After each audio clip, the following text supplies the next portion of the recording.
چلو اعوذ باللہ من الشیطان الرجیم بسم اللہ الرحمن الرحیم الحمد للہ رب العالمین وصلی اللہ علی محمد وآلہ الطاہرین اللہم صل علی محمد وآل محمد۔ مومن کی خصوصیات، مومن کے صفات، مومن کی عادتیں، مومن کے امتیازات پڑھ رہے تھے۔ 4-5 خصوصیتیں ابھی تک پڑھ چکے ہیں۔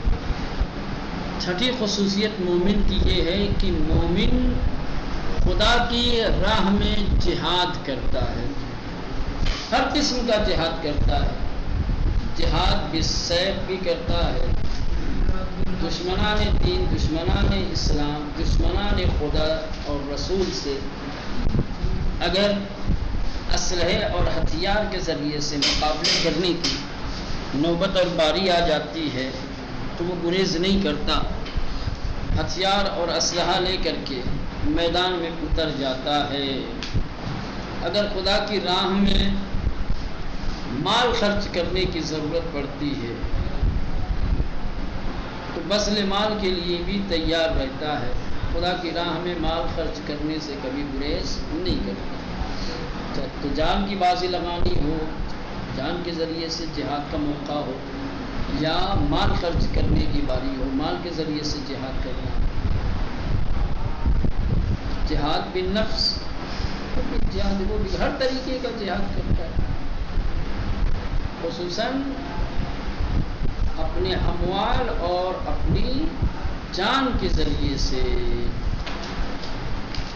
تو مومن کی ایک صفت اور ایک خاصیت یہ ہے کہ وہ خدا کی راہ میں جہاد کرتا ہے۔ حقیقی مومن الہی ہادیوں کے مطیع ہوتے ہیں،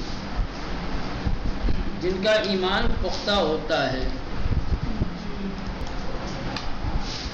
جن کا ایمان کامل ہوتا ہے، جن کا ایمان مستحکم ہوتا ہے، وہ ہمیشہ ہادیان برحق کی اطاعت کرتے ہیں، ان کے بتائے ہوئے راستے پر چلتے ہیں اور خدا کی راہ میں اپنے اموال اور اپنی جانوں کے ذریعے سے ہر وقت گزرنے کو تیار رہتے ہیں۔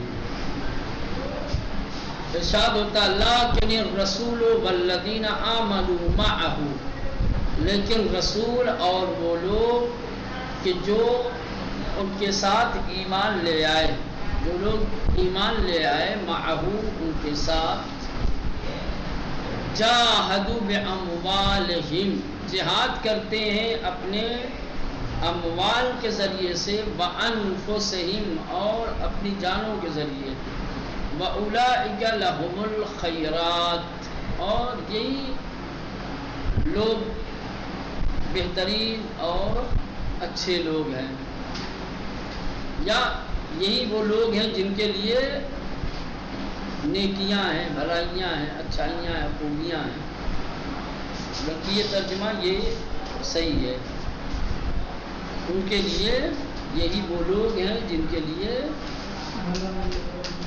خیر خوبیاں ہیں۔ ایک اور آیت میں تاکید کی گئی ہے کہ مومن خدا کے لیے جنگ و جہاد کرتے ہیں۔ الذین آمنوا یقاتلون فی سبیل اللہ، الذین آمنوا، وہ لوگ جو ایمان لے آئے، یقاتلون، وہ قتال کرتے ہیں، جنگ کرتے ہیں، فی سبیل اللہ، اللہ کی راہ میں، خدا کی راہ میں لڑنے اور جنگ کرنے کے لیے 2 لفظیں استعمال ہوئی ہیں،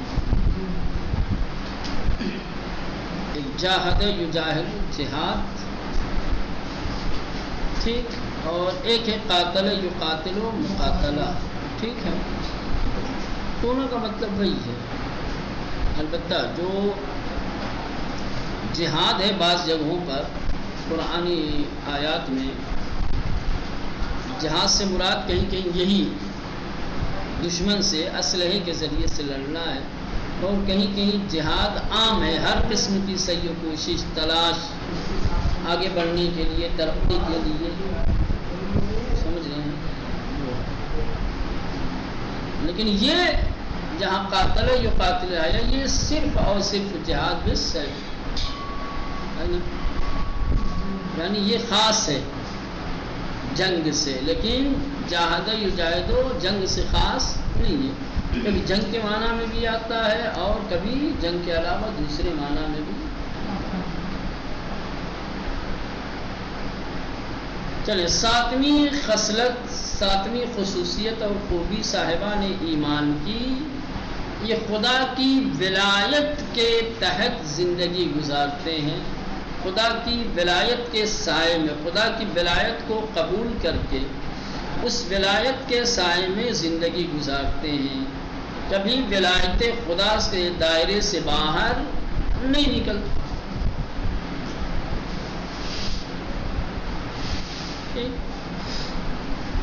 ذالک بأن اللہ مولی الذین آمنوا، اور یہ کہ بے شک اللہ ولی اور سرپرست ہے ان لوگوں کا جو ایمان لانے والے اپنا حقیقی حاکم اور سرپرست اللہ کو مانتے ہیں، اپنا حقیقی آقا اور مولا اسی کو مانتے ہیں اور اسی کی ولایت کے ساتھ زندگی گزارتے ہیں۔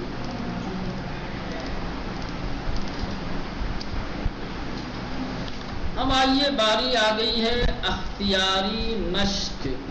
اختیاری مشق پڑھنے سے پہلے بتا دوں، ابھی یہ جو دروس آ رہے ہیں نا، جو آپ پڑھتے چلے آ رہے ہیں تسلسل کے ساتھ، اس میں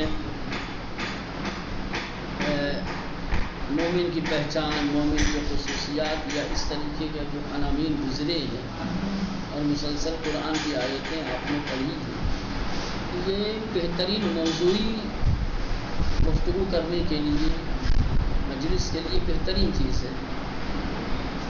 بس محنت یہ کرنی پڑے گی کہ ان آیتوں کو یاد کرنا پڑے گا اور ان کی تفاسیر دیکھنی پڑے گی، ٹھیک؟ اس کے علاوہ روایات لائیں آپ ہر بار، آپ جائیں گے تو روایتوں کا ہر خصوصیت کے لیے مومن کی کئی روایتیں مل جائیں گی، آپ کو بہت سارے واقعات مل جائیں گے، بہترین مسلم کی گفتگو اور تقریر کی جا سکتی ہے۔ اس یہ بنی بنائی چیز ہے، اگر چاہے آدمی کو کرنا، اس کو یادداشت کرنا، ان کو لکھ کر کے رکھنا۔ میں نے سوچا ہے کہ کبھی انشاءاللہ جو ہے چلیں متعلمین قرآن آیات کے ترجمے کے سلسلے میں مزید مہارت حاصل کرنے کے لیے دیے گئے الفاظ اور معانی سے استفادہ کرتے ہوئے قرآنی عبارت کا ترجمہ کریں، ٹھیک؟ قرآنی آیتیں اور عبارت دی گئی ہیں داہنی طرف اور پھر بائیں طرف نئے الفاظ اور ان کے معانی ذکر کیے گئے ہیں۔ آیتیں پڑھیے، عبارتیں پڑھیے اور پھر سامنے جو نئے الفاظ کے معانی دیے گئے ہیں ان معانی کو بھی بغور پڑھیے اور پھر آیت کا ترجمہ کیجیے۔ پہلی آیت سورہ مبارکہ انفال کی دوسرے نمبر کی ہے، انما المؤمنون الذین اذا ذکر اللہ وجلت قلوبهم، ٹھیک؟ نئے الفاظ میں ذکر آیا ہے، اس کا ذکر ہوا، اسے یاد کیا گیا، ماضی مجہول، ذکر ذکر۔ وجلت وہ ڈرا، وہ خوف زدہ ہوتا ہے، وجلت وہ خوف زدہ ہوتا ہے۔ ابھی وجلت مؤنث کا صیغہ ہے تو وہ خوف زدہ ہوتا ہے، کسی میں وہ خوف زدہ ہوتی ہے۔ قلوب آیا ہے نا، قلوب آیا ہے جمع مکسر، اس کے لیے جو ہے دونوں لایا جا سکتا ہے، فعل کو مذکر اور مؤنث دونوں صورتوں میں لایا جا سکتا ہے۔ چلیں، انما المؤمنون الذین، بس ایمان والے، ایمان لانے والے وہ لوگ ہیں، اذا ذکر اللہ، جب اللہ کو یاد کیا جاتا ہے، جب اللہ کا ذکر کیا جاتا ہے، وجلت قلوبہم، تو ان کے دل خوف زدہ ہوتے ہیں. بس ایمان والے وہ لوگ ہیں جب اللہ کو یاد کیا جاتا ہے تو ان کے دل خوف زدہ ہوتے ہیں. ایمان والوں کی ایک خصلت یہ بھی ہے کہ وہ ذکر الہی سے ایک طرف ان کے دل کو اطمینان بھی ہوتا ہے، دوسری طرف دل میں خوف الہی بھی. اب عجیب مثلا کہ یہ مرحلہ ہے، ایک طرف قرآن کی آیت آپ اٹھا کے دے الا بذکر اللہ تطمئن القلوب، ذکر الہی سے دل مطمئن ہوتا ہے. یہ آیت کے اعتبار سے ذکر الہی سے دل خوف زدہ ہوتا ہے، تو اطمینان اور خوف دونوں ایک ہی جگہ پہ کیسے آ سکتے ہیں؟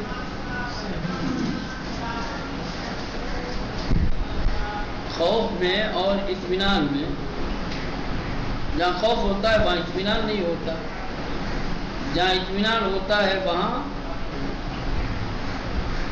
کیا توجیہ کریں گے آپ؟ اسی کو کہا جاتا ہے تضاد. بظاہر آپ کو نظر آئے گا کہ ایک آیت تو کہتی ہے کہ ذکر الہی سے دل مطمئن ہوتا ہے، ایک آیت کہہ رہی ہے کہ ذکر الہی سے دل میں خوف پیدا ہوتا ہے. یہ دو متضاد باتیں قرآن کی دو الگ الگ آیتوں میں ذکر کی گئی، ہضم ہونے والی چیز نہیں ہے. ان کی باریکیوں کو سمجھنا پڑے گا، جا کر کے آپ کو تفاسیر دیکھنی پڑے گی، تب جا کے آپ لوگوں کے لیے مسئلہ حل ہوگا.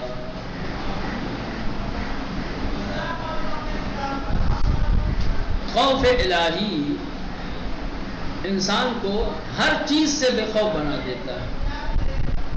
خوف الہی انسان کو ہر چیز سے بے خوف بنا دیتا ہے. اس کے برعکس جہاں خوف خدا نہیں ہوتا وہاں ہر چیز کا خوف ہوتا ہے.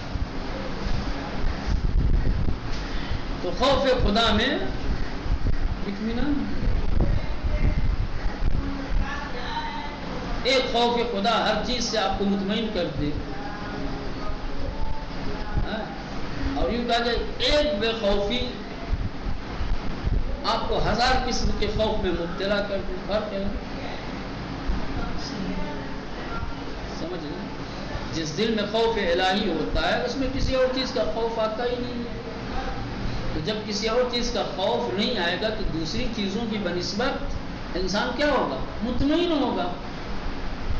تو خوف الہی بھی ہے اور اطمینان بھی.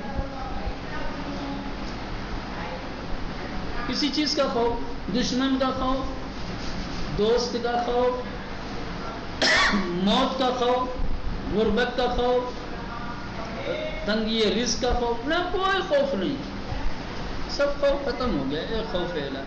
تو ایک ایسا خوف جو انسان کو ہزاروں خوف سے بے خوف بنا دے، خود وہ خوف اطمینان کا سبب ہے نا، وہ بھی اطمینان ہی. اور ایک خوف خدا دل سے نکل جائے تو ہر چیز کا خوف غالب آ جائے گا انسان.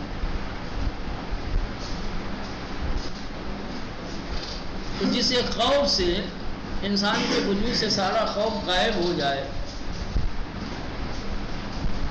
کیا آپ اسے خوف کہیں گے؟ اسے خوف کہیں گے؟ چلیں بات اس میں اور بھی بہت باریکیاں ہیں، لیکن ابھی رہنے دیں. دوسری آیت سورہ انفال کی، یہ بھی دوسرے نمبر کی ہے، اسی کا ادامہ ہے، اسی کا آگے کا ٹکڑا ہے.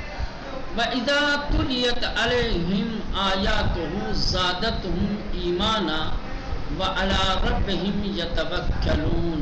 تُلِيَتْ تلاوت کی گئی، تلا یتلو یہ جو ہے اسی کا مجہول ہے، سمجھ رہے ہیں. تلیت تلاوت کی گئی، تلاوت کی جائے، زادت اس نے زیادہ کیا، اضافہ کرے. یتوکلون وہ سب توکل کرتے ہیں. وَإِذَا تُلِيَتْ عَلَيْهِمْ آيَاتُهُ اور جب ان پر اس کی آیتوں کی تلاوت کی جاتی ہے.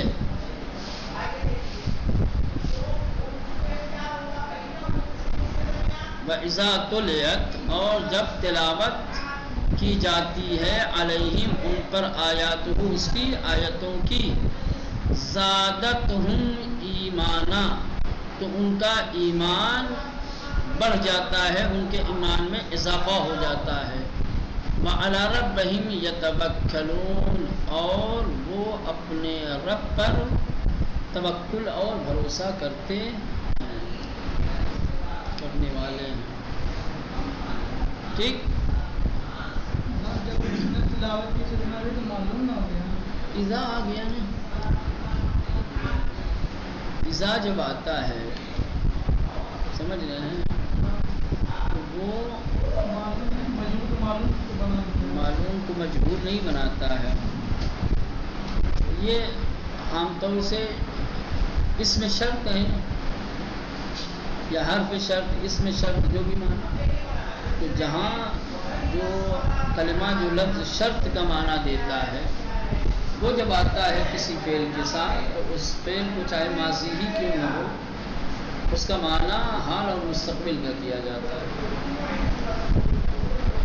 جیسے ابھی وہ پوچھ رہا تھا تو میں نے بھی بتا، جیسے مثال کے طور پہ میں کہوں من جاءنی اعطی ہو جائزتن، صحیح عربی میں نے اسی بنایا، من جاء، یہ جاء کیا ہے؟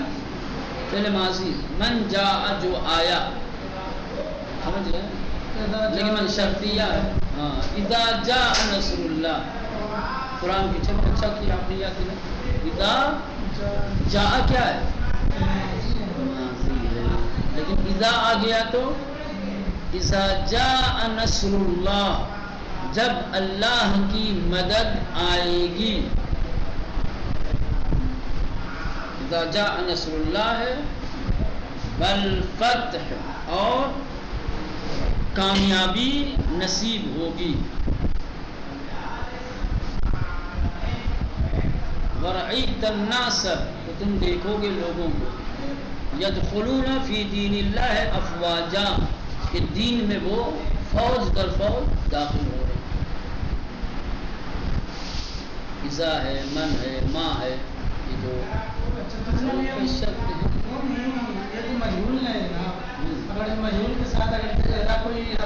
جب تلاوت کی جاتی ہے، مجہول کا تمہارا کر تلاوت کی جاتی ہے، تلاوت کرتا ہے۔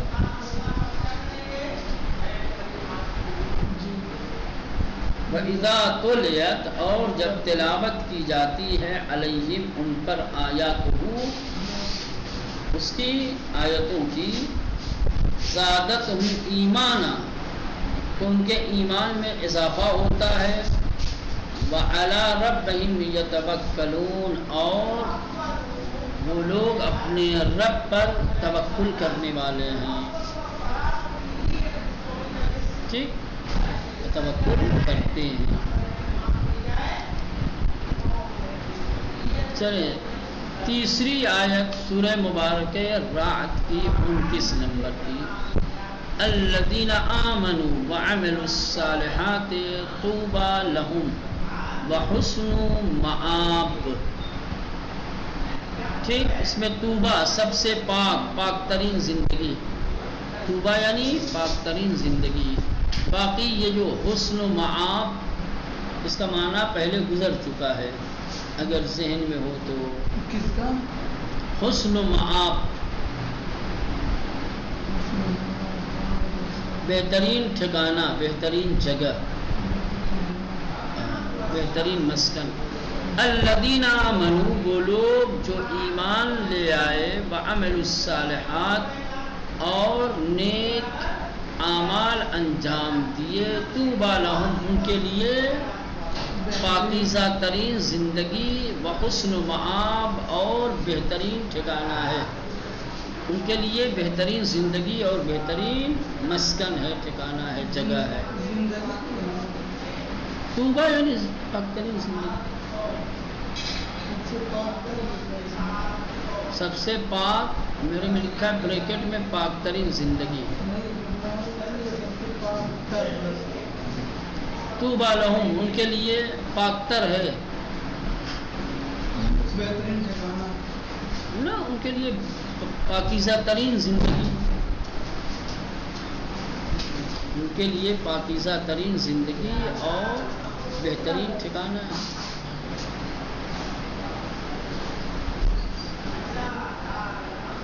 چلیں یہ آخری آیت پڑھ لیں، سورہ مومنون کی پہلی اور دوسری آیت ہے۔ قد افلح المؤمنون الذین هم فی صلاتهم خاشعون۔ افلح وہ کامیاب ہوا، وہ کامیاب ہوا۔ خاشعون گڑ گڑانے والے، خاشعون لرزنے والے، کانپنے والے، گڑ گڑانے والے۔ قد افلح المؤمنون، بالتحقیق کامیاب ہو گئے ایمان لانے والے، بالتحقیق ایمان لانے والے ہی کامیاب ہیں۔ قد افلح بے شک کامیاب ہو گئے المؤمنون ایمان لانے والے۔ کون ایمان؟ الذین وہ لوگ ہم فی صلاتہم خاشعون جو اپنی نمازوں میں گڑ گڑاتے ہیں۔ ایسے مومنین جو خالی ایمان نہیں لے آئے ہیں، جو اپنی نمازوں میں گڑ گڑاتے ہیں۔